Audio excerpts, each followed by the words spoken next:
Here with testing at Community Health, it's a walk-in, first come, first served basis. So students walk into UMC room 411 where they'll have someone greet them and ask them if they'd like to be tested, and give them some paperwork including a consent form, some information about the kind of test we use, make sure they're ready to get a result that day. And then we have them sit in a little comfy waiting area until the tester's ready to see them. Then when the tester's ready, they come out and get them and take them into a private space that only no one can see inside that space or hear inside that space, so it's extremely private and confidential. And we conduct the test.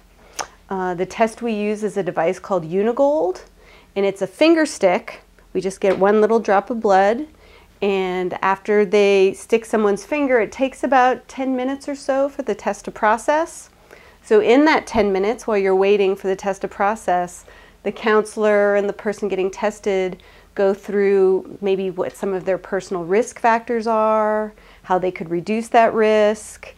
Some people have very few risk factors, and they'll talk about other things like maybe getting tested for other sexually transmitted infections.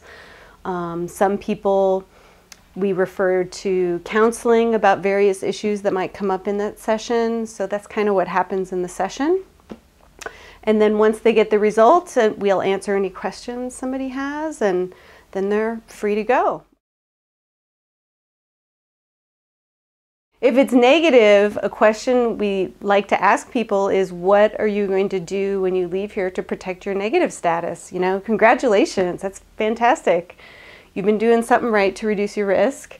How can we protect that negative status? And, you know, have a conversation with the person about that. Depending on what their risk activities are, we might give recommendations on when to get tested again. It's very individual with people on that, on when they should get tested again. If it's a positive result, then there's more of a process that happens. This device we use called Unigold, it is considered a preliminary HIV test. So about 2 in every 1,000 tests is a false positive if it's a positive test. So if people test positive with a test that we provide, they're required to get a confirmatory test at Boulder County Public Health. And they usually go and do that first thing the next morning because we tested in the evenings here. So they go to Boulder County Public Health and get a confirmatory test, and usually they get the result of that 1 day later because it has to go to a special lab at the state health department.